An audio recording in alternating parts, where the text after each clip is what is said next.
E aí, pessoal, tudo bom? Sejam bem-vindos agora à disciplina de Engenharia de Software. Pessoal, se vocês se lembram do nosso semestre passado, nós vimos aí diversos elementos, diversos itens que auxiliavam aí vocês a desenhar, a definir todo o processo de desenvolvimento de software. Mas tudo até então era algo conceitual, não é mesmo? Se vocês olharem aí no slide, nós temos até uma definição, né? O desenvolvimento de software, a gente viu que era um processo minucioso. Existiam diversas fases e existiam diversos elementos que eram utilizados, pessoal. Se vocês se lembram, nós tínhamos os métodos, né? Então nós conhecemos aí, relembramos os modelos cascata iterativa e processo unificado que nós vimos no semestre passado. Nesse semestre, na nossa disciplina de Engenharia de Software desse semestre, nós vamos lidar com as ferramentas. Então vamos lá, vamos continuar, mas para que serve? Como é que funciona aí a UML, Fredson? Bom, a gente tem aí, né, a UML, apesar de ser uma linguagem, né, é uma linguagem de modelagem unificada, ela trata elementos gráficos, né? Então a gente vê aí que escrever problemas por meio de elementos gráficos é uma técnica muito antiga e comum em outras áreas, né, fora da informática também. E elas facilitam o entendimento dos problemas, né? E como a UML é uma linguagem aí que se tornou um padrão, né? Então todo mundo conhecendo essa UML, independente da organização onde trabalha, vai trabalhar com a mesma linguagem e aí todo mundo passa a entender melhor os diagramas e como desenvolver um software de qualidade. Bom, a gente tem mais algumas coisas aí na introdução que a gente vai definir. Certo, pessoal. Assim, a engenharia de software vai se utilizar desses diagramas da linguagem UML para descrever o processo de desenvolvimento de um software. Mas qual é a palavra mágica aí de todo esse processo, pessoal? O Fredson mencionou.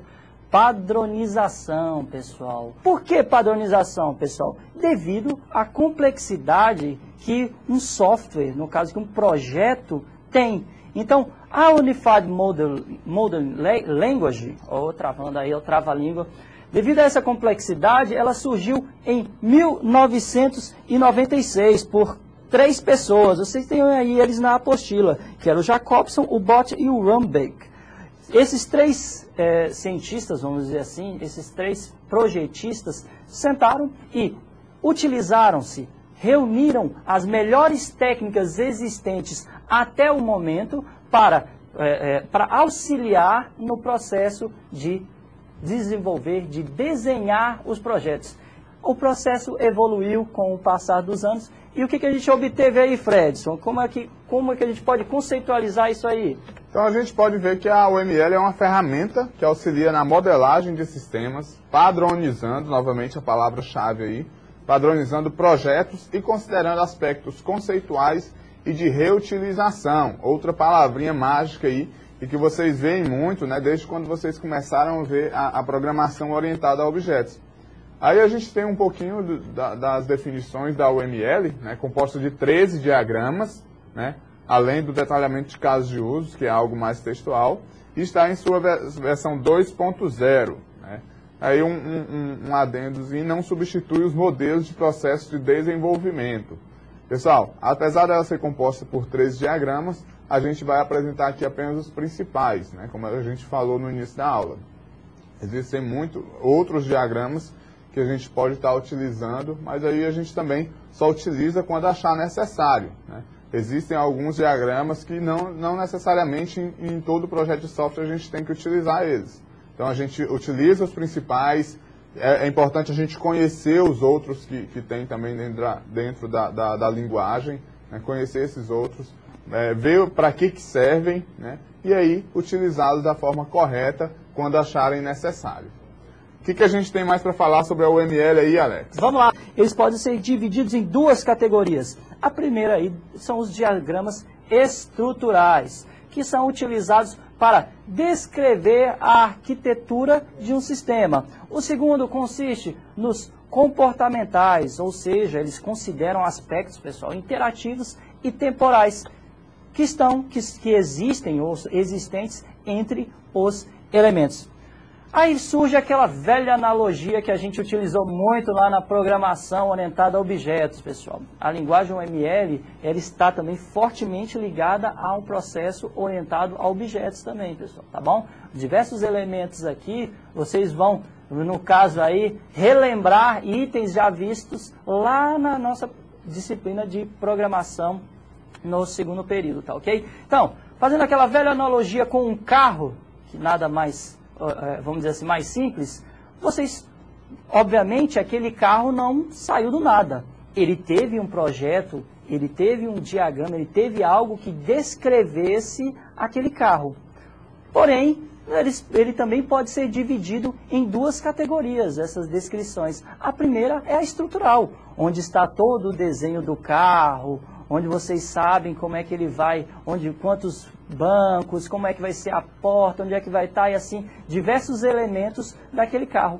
Outro seria, já na parte comportamental, é como o carro vai interagir, por exemplo, com o processo da aerodinâmica.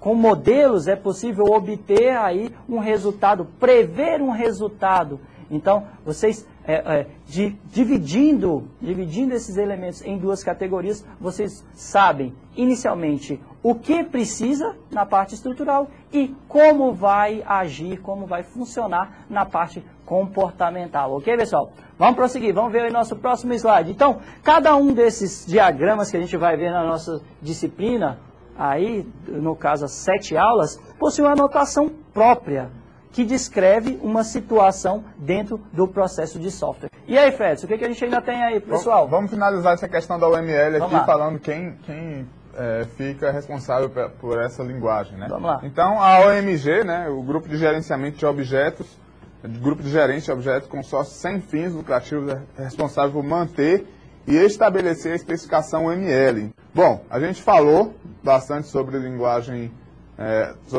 UML, né? Deu algum histórico dela, quem é o responsável por ela e tudo mais, como que ela é composta, né? Ela é feita por diagramas e tal. E agora a gente vai ver o primeiro diagrama, que hoje a gente vai ver os diagramas de casos de uso. Então vamos ver aí quais são os diagramas, o que seria o diagrama de casos de uso, né? É um dos mais importantes, né? E apresenta os aspectos estruturais do sistema, sem se preocupar com detalhes temporais. Então, pessoal, fazendo aquela separação que o Alex falou aí, a respeito de estrutura e comportamento, esse diagrama aqui é um diagrama estrutural, né, que a gente vai estar vendo aí. E ele é um diagrama muito importante porque ele vai descrever, né, em forma de diagramas, para a gente compreender melhor, para o nosso cliente, né, o cliente que a gente vai desenvolver o sistema, compreenda melhor os requisitos do sistema, o que realmente o sistema vai ter, quais são as ações que os atores vão fazer. Bom, então vamos lá, professor Alex, ver o que são os casos de uso. Vamos lá, vamos à definição aí, né, pessoal? Então, Medeiros define os casos de uso como uma parte das mais importantes da construção de um software orientado a objeto, pessoal. Olha aí, olha a palavrinha que a gente já mencionou. Já que está presente do início ao fim de um projeto. Certo? Os casos de uso, inicialmente, olha aí a nossa palavra, são úteis para para sanar dúvidas que existam entre os clientes e os desenvolvedores. Vamos prosseguir aí, pessoal. Vamos lá, vamos ver aí a respeito de mais casos de uso aí, né? Descreve funcionalidades que devem estar presentes no software, pessoas, recursos ou equipamentos que interagem com as funcionalidades. E também temos a questão de descoberta de novos requisitos, né? Então a gente vai ver aí, dentro dos casos de uso, qual é a real funcionalidade do sistema. Bom, prosseguindo aí, a gente pode ver no nosso próximo slide, né, que o caso de uso ele é considerado por muitos autores como uma ferramenta de caixa preta. Por quê? Porque, como a gente falou, né, ele apenas define as ações. Ele não define como essas ações serão realizadas dentro do sistema, né? Não define passo a passo de como essas ações serão feitas. Outro aspecto que a gente pode ver no nosso slide, que ele serve como uma ferramenta para teste de validação, né? Então, como a gente tem lá todas as ações que a gente tem no sistema, né? O cliente vai olhar o diagrama de caso de uso, vai ver, vai entender melhor o sistema. E aí, quando a gente for validar, né, o que realmente foi desenvolvido, a gente tem um diagrama de caso de uso assinado, né, pelo cliente, aprovado pelo cliente, e aí a gente tem o sistema lá, vai ver no sistema se existem todos os casos de uso implementados.